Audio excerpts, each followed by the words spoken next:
What's up, everybody? I am Owen Oszust, along with my roommate and partner for MSU Welterweights, episode numero dos. Dose, baby.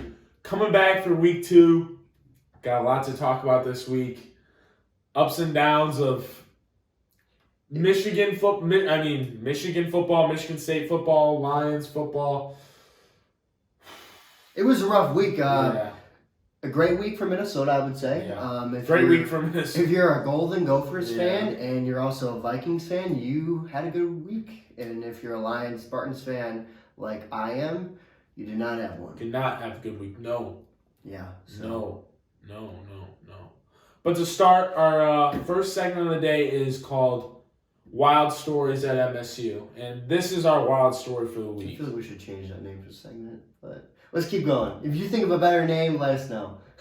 Well, then what do you want to do for the segment name? I don't know. Wild Stories for MSU? I think that would be better. All right, man. I just threw some just this week. I just threw this guy's crushing my ideas. And we're also looking for new like partners on MSU Welterweights. We're going to be doing lots of fun stories and make it funny, but... Well, this is something that's shell-shocking that happened to me literally the other day.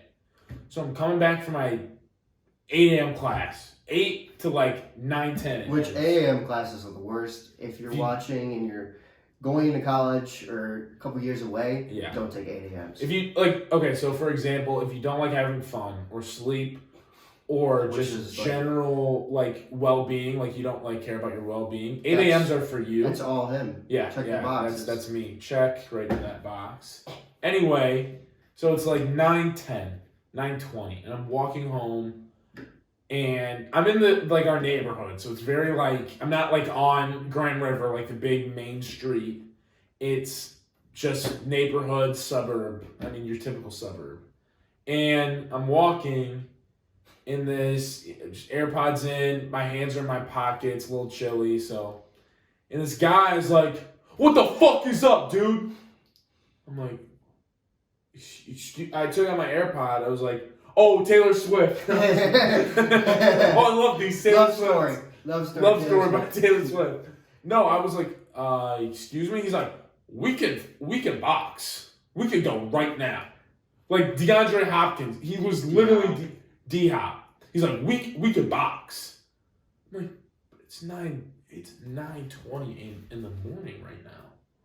See, my theory on why he did that was because this is a wild guess, but maybe he's in a gang of some sorts, and he has to initiate himself by just beating somebody up randomly. But it's 9:20. Well, he wanted to get it over with. And I'm just like, man. He was catching you at the worst time, was he not? He did. I was so caught off guard. I had no idea what was going. I was like, imagine, Luke's a smaller guy. He's 5'4". That's simply not true. I'm literally in shoulder to him, and I horse him. I horse this guy. No, you don't. He's a little baby boy. I've caught him in the morning. 5'7". I've caught him in the morning nursing on a warm bottle of milk, straight from the tap. Don't drink milk. Nope. He's like, "Mama." He's asked me, "Luke, can you go get my bottle from the microwave? It's done." What grown man says that? Guy says I've never said that. See that? I can quote you on that. I know I can quote you on that. I can quote you on a lot of things. He drinks straight from the nipple of this little bottle. Alright, show me where the bottle is then. It's in the dishwasher. You know that. He knows it's in the dishwasher. Oh my gosh. Are you coming? They weren't coming against Iowa. Anyway, we're getting off track. And I'm just like, dude, I'm gonna keep walking. And he's like, gives me that look. He's like, yeah. He starts clapping. I'm like, it's 9:20. I just sat through a lecture. I don't even know what happened. So what you're saying is you're currently 0-1 in street fights. He's never won. He has never won. I guess so. No street cred right there. I don't know what happened. I was just like, I'm gonna keep walking, man. Bryce Hall is at least 50-0. 50-0? 5-0? Yeah, I forgot. I'd horse Bryce Hall. Bryce Hall, if you're looking for this, Find my socials. I mean, I would say probably that Bryce Hall would kick you. He would get you shit out of Bryce. How tall is Bryce Hall? Probably like 5'4", 5'5". I mean, so you guys. I'm pound for pound. I'm literally 5'9". You're 5'10". Don't give me that. You're a Bryce little Hall's boy. 6'1". No, he's not. Yes, he is. I'd still worse. Give me Bryce Hall. Bro, how much does he weigh? How much is he? I don't know. I'm looking it up. My guess is like. Now you're starting to get scared. Wait, now Wait, he's 5'9", 150. Dude, I've eaten sandwiches bigger than 150 pounds. When I was 150 pounds, I was in like 7th grade. Well, that's because you were a heavyweight. Because you were center in football. I was 235 my senior year, and I liked cookies and peanut butter.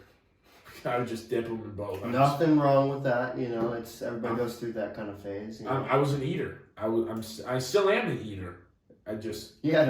How much chicken? Dude, literally. Okay, so all right, I go to the dining halls, and I'm like, it's unlimited. So I'm like, I paid $7 for this. Mm-hmm. I'm going in and I'm going crazy. I had 6 fillets of chicken.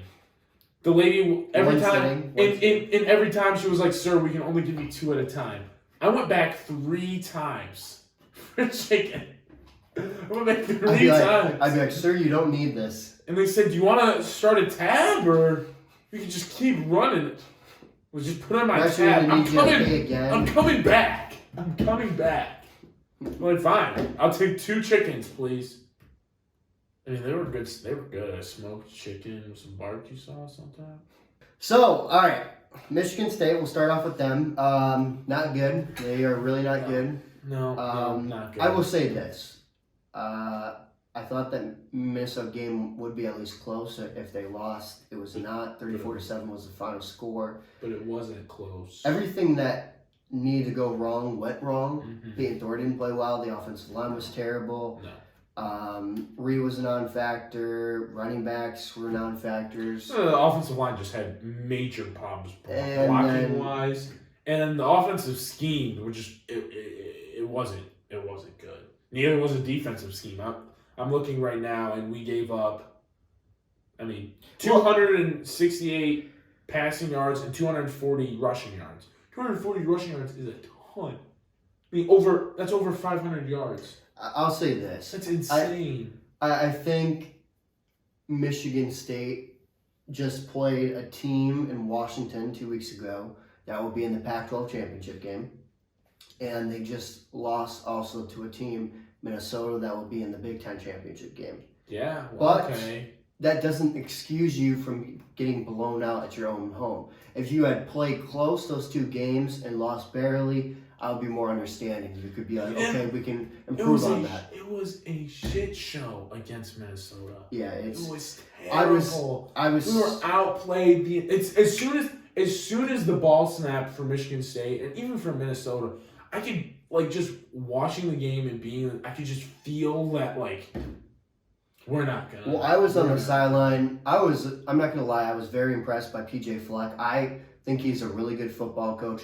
That's the kind of guy I would play for because he's a player's coach. He's over there hyping guys up. He's dapping everybody, all his players up before the games and everything like that. I love the way he was coaching, high energy. He has his guys, when the quarter ends, they'll all just immediately sprint to the other side. That's what they do because Fleck loves to run. Listening to their locker room, I wasn't in their locker room, but I was right outside of it, so I could hear everything that they were saying. Before, it was confidence. They went into there. It's that's a hard game going to Michigan State. They're coming off an 11-win season. They're a good football team as far as what they were game planning for, and just went in there and just absolutely railed them. They just completely out. It honestly, it hurt listening because you could hear the cheers and the music dancing after the game in the Minnesota locker room. They were having fun, to say the least, and rightfully so. Minnesota played a complete Big Ten ball game. They ran it down our throats the entire game, and that's what the Big Ten is known for. Yeah, and I'll say this about Minnesota. I think the reason why they go to the Big Ten title game, because one, they're in the West. Yeah. The rest of their schedule, they don't have to play Ohio State. They don't have to play Michigan. You only have to. The only really hard game left on their schedule is at Penn State. It's the whiteout game, which they'll probably drop. You could be 11-1 going into the Big Ten title game with a shot to make the college football playoffs. That's another thing. Like you looked at Washington, and there's an opportunity for them to be in it. There's an opportunity for Minnesota to be in it. Wow, that's a hard schedule Michigan State has, but I think in the end, there's just no excuse. Like I said, you can't get these are good teams, really good teams are playing. This is a really hard stretch for this football team. You got to go to Maryland. They look like a very competitive team in a extremely hard college football division. I would say maybe second hardest, possibly in college football in the Big Ten East. They have a really good offense. Talia Tagovailoa, their wide receiver core, both probably. They looked great. I mean, Maryland played a pretty solid game. They did. Michigan. I think Michigan showed in that one that they are beatable for sure. I think Iowa could definitely give them a run for their money. Yep. I do think Michigan wins that one, but yeah, I think they win. But I was known for their defense this year, and they did play Rutgers, and Rutgers was terrible. But I think Iowa's rushed. They ran the ball well against Rutgers, and they had good pass. They had great pass defense, except in the fourth quarter, Rutgers threw a little bit. But Iowa played a great game, and the reason Iowa beat Rutgers this week is because, like you said earlier, we talked about is Iowa's defense beat Rutgers' offense, and I think that is something that's going to be playing. It didn't factor to Michigan, who they played Maryland, yes, but I take Iowa's defense over Maryland's defense. Michigan won by a touchdown, and you can look at the opening kickoff where it hit off. I forget which guy, but it hit off of Maryland's face mask, and then Michigan immediately recovered and then threw a touchdown next play.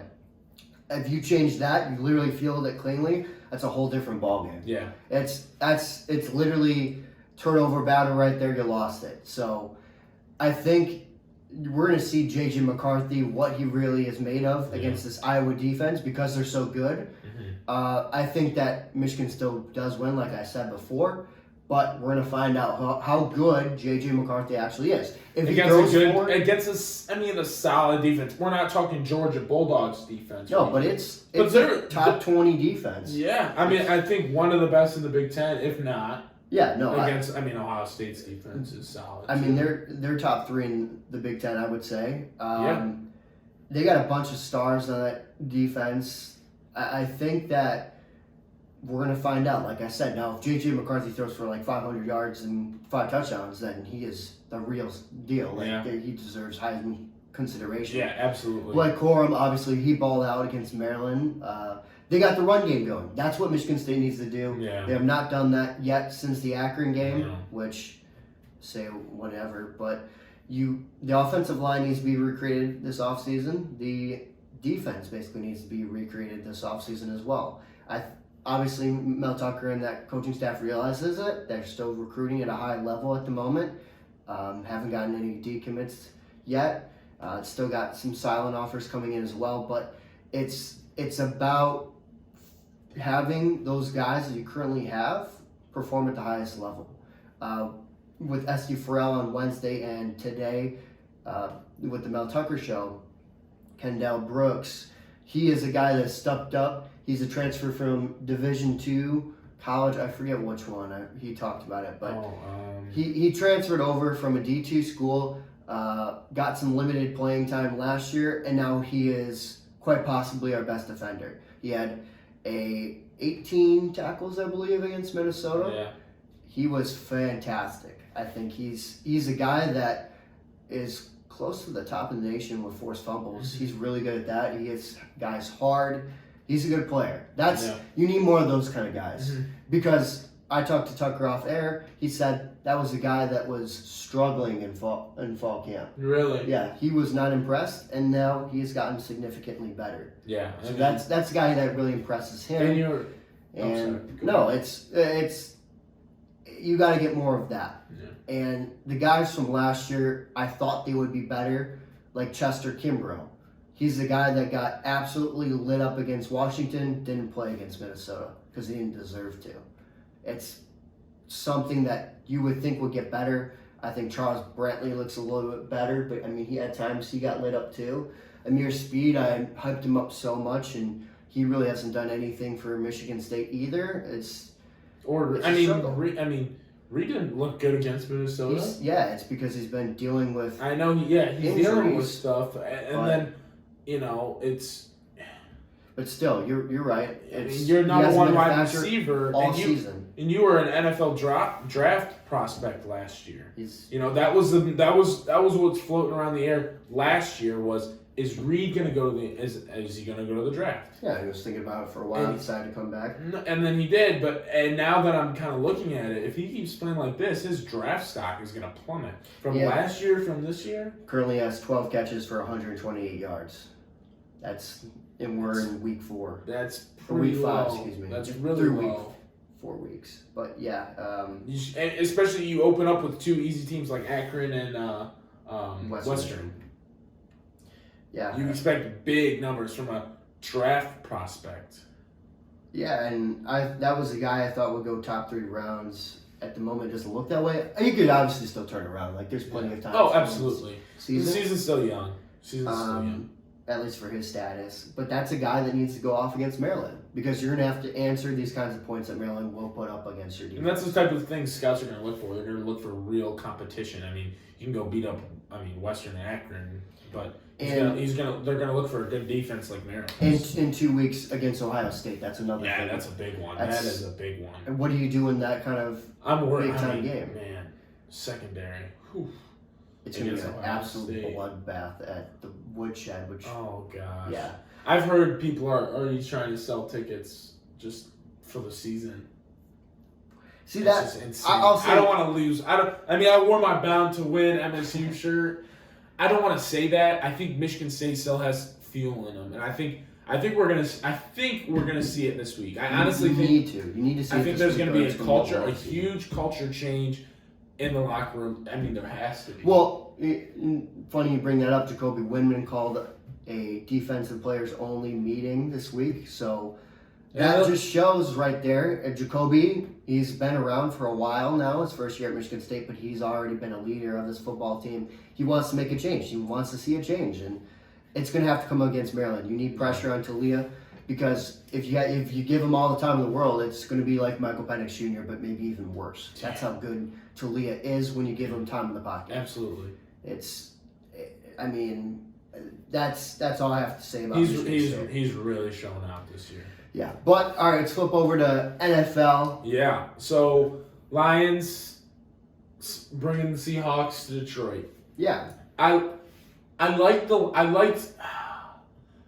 think Williams did a great job. I think St. Brown did a great job last week. But we were talking earlier, and it was Hawk, Williams, and St. Brown were all out for Wednesday's practice. Those 3 right there are your 3 best offensive players. Yeah, Swift is good. He's really good. He's doing great this year.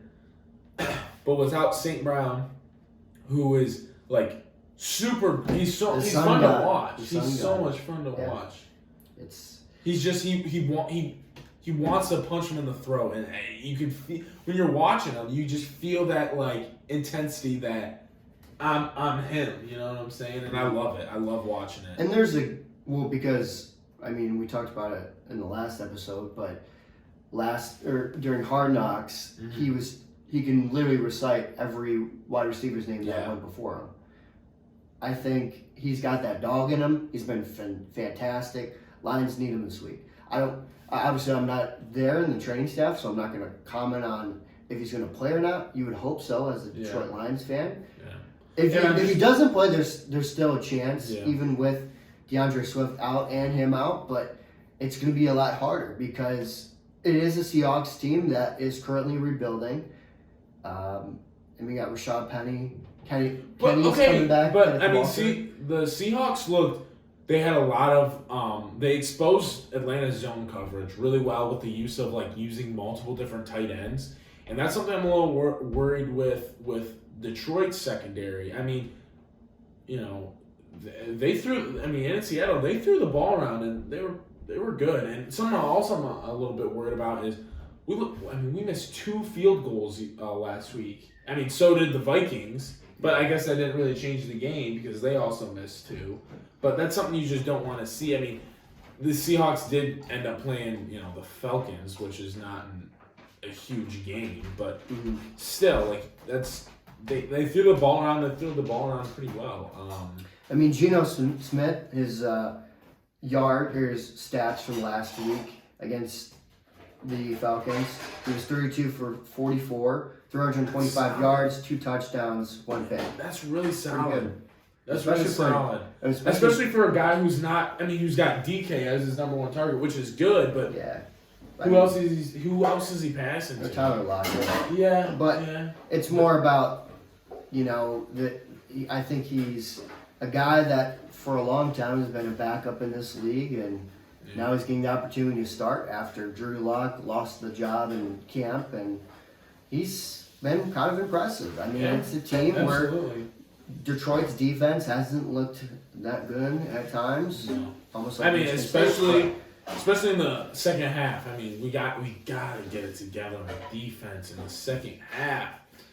My football coach used to say the most important quarter is the third quarter because that's how you come out of the half, and that quarter determines how you win the game. I swear, if you come out of the third quarter hot, the fourth quarter is a cakewalk.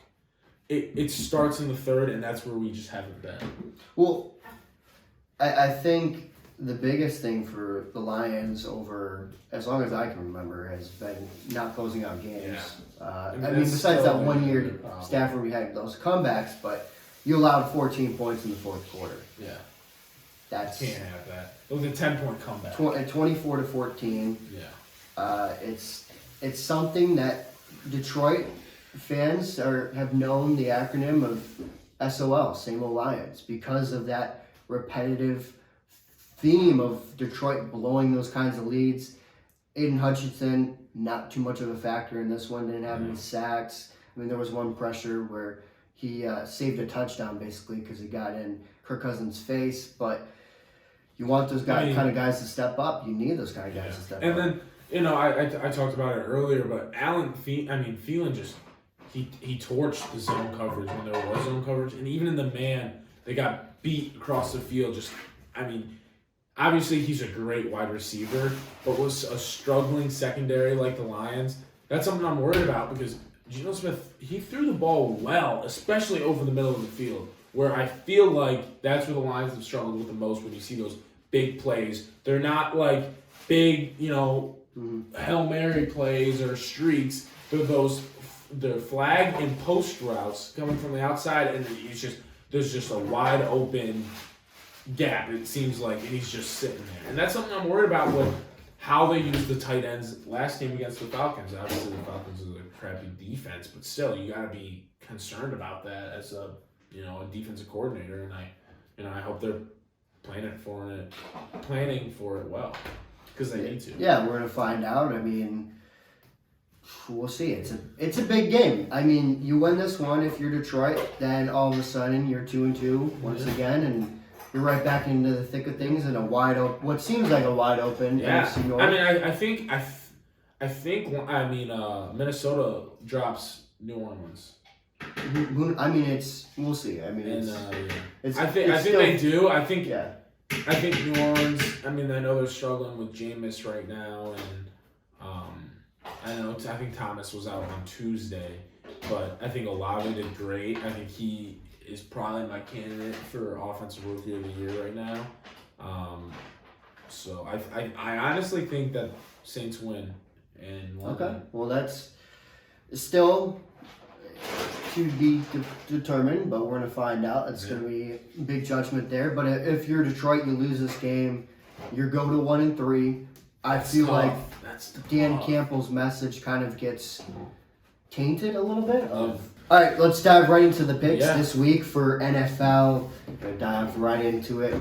Vikings versus Saints. You already made your pick. Yeah, You said I think Saints win. Okay. I hope Andy Dalton plays this week. I want to see. He did great in the preseason. I think Olave is going to have a big week against Minnesota. I think Saints win. I think these are always interesting games. It's a 2.5 spread. It's going to be tight. I'm gonna go against you and say Minnesota. Okay, it's going to be tight. I know that. I can see it going both ways. It's Minnesota's favorite. Right? I think it's a low-scoring game. Yeah, Minnesota's favorite. I think it's a low-scoring game, but I think the Vikings, do pull it out and win this one. Okay. Next up, we got Cleveland, Atlanta. Who you got? I mean, Cleveland needs this game. It's a Falcons team that's still rebuilding, and if you're Cleveland, you would think they would win this one. I don't think it's necessarily a good team that they're facing, obviously, but I think it'll be more of a high-scoring game that Cleveland does win. Yeah, I think Cleveland wins for sure. All right, Commanders, Dallas. Cooper Rush, undefeated as a start of the season. I love the conversation around Cooper. I think that's awesome. I think he goes to 4-0 as a starter. I also. And that's where things get interesting. Do you start Dak Prescott? Yeah. Okay. Yeah. You don't pay that guy that agree. much money to sit on the pine. What if he's struggling? Would you bench him? He comes back, struggles. I say you start Dak the first half, and then you assess at half. Okay. We're gonna find out. I think Dallas. You said Dallas. Yeah, Dallas. Okay, Dallas.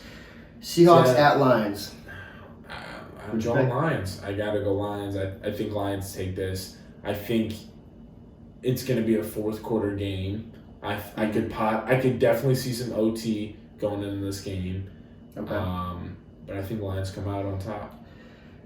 I think Lions do win this one as well. I think this is a kind of game that Detroit does take. Kind of gives your hopes up a little bit more. You know, it's not a really good Seahawks team. And I just, if they do lose, I think it would be because of injuries.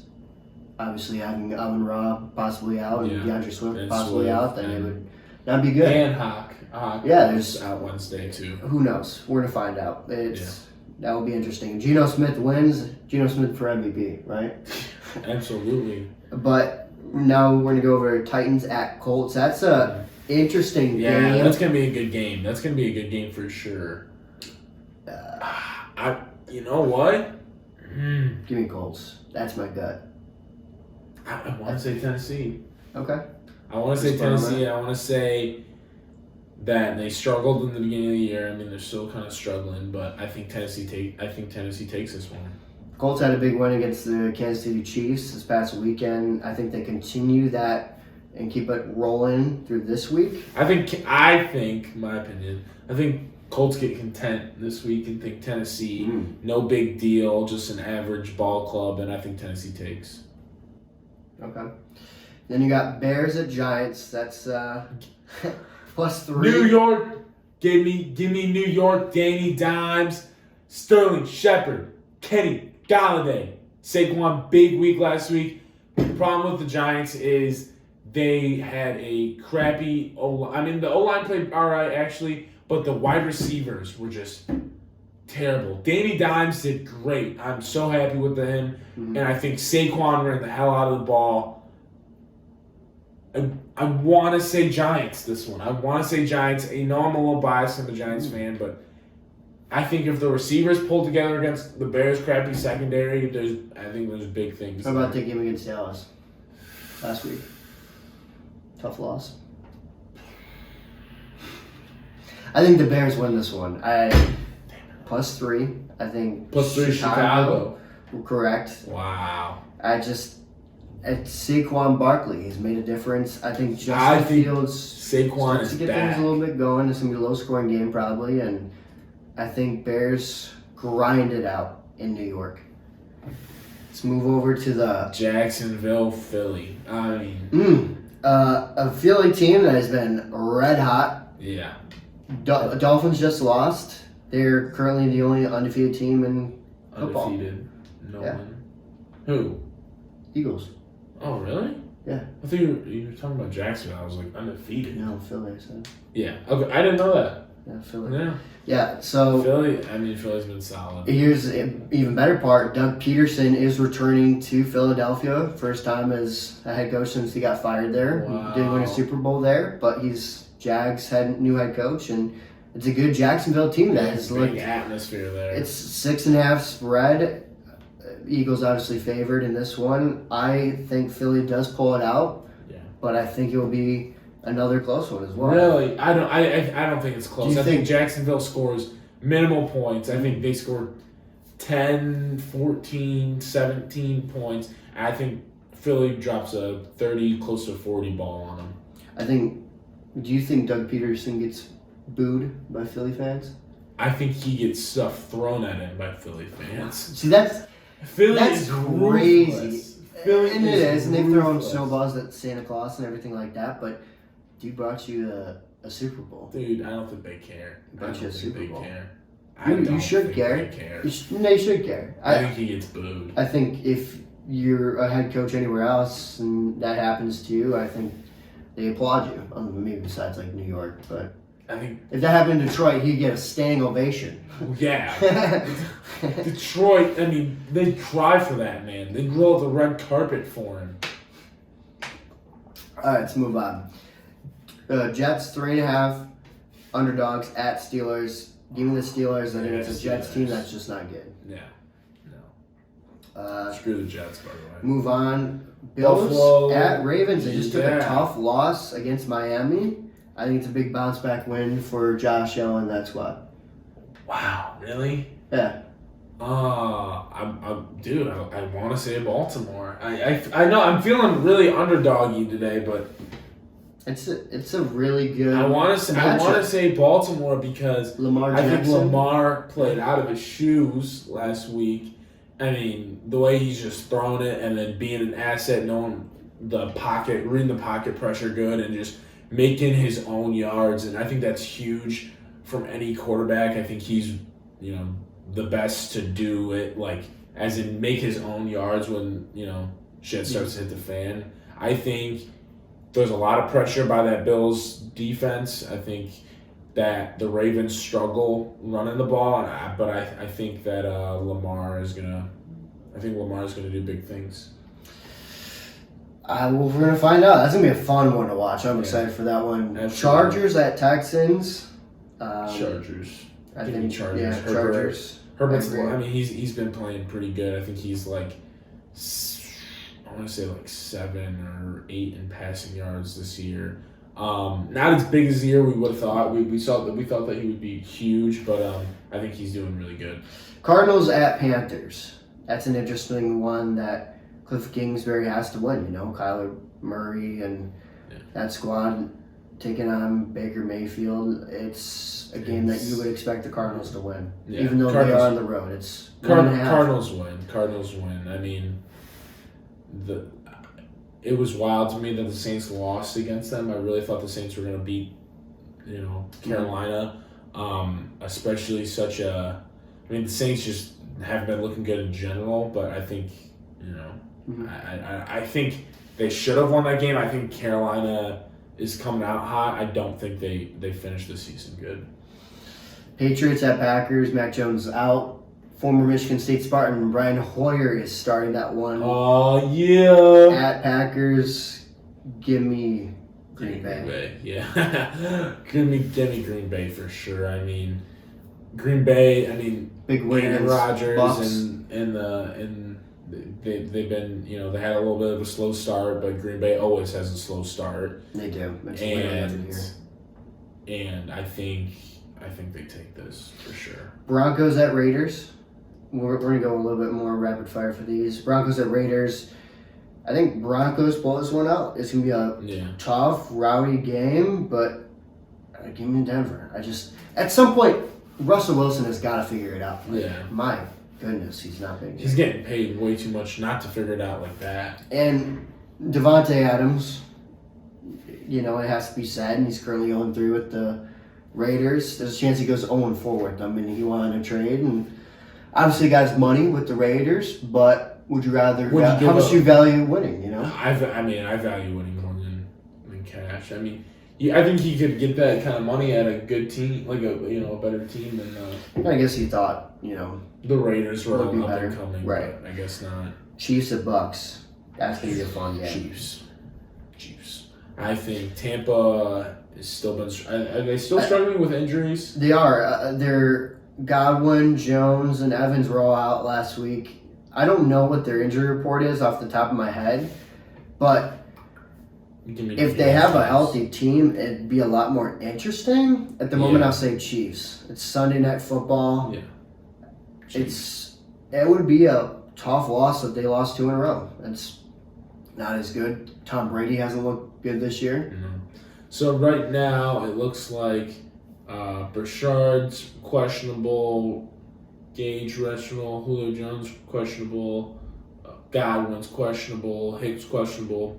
But for out, it looks like they're losing 2 offensive linemen, a running back, or 3 offensive linemen, a linebacker. They're pulling deep right now. Yeah, it's gonna be fun. Did you make it? Chiefs. All right, we both said Chiefs. And then Monday night game, big game. I honestly think it's gonna be a really exciting game. I think the 49ers have been playing good. I think the Rams have not been as good. I mean, they're playing. They're good. I mean, Cup's doing great. Sanford's our boy, and he's doing pretty Rams solid. are favored. I think it's tight. I think it comes out tight, and I think it is Rams. Rams gonna take. All right, I'll go 49ers. Just go against you. Of course you would. It's a Monday night game that Monday night games are always usually ugly. The sort of thing. That's a feeling that I get with this game. Fair. And I think 49ers just have a better run game than the Rams, but who knows? Yeah. While we make these picks, it's all for fun.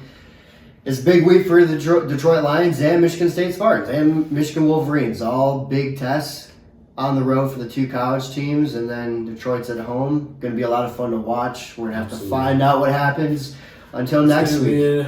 Going to be an interesting week for sure. But thanks for tuning in to our MSU Welterweights, and we will see you guys next week.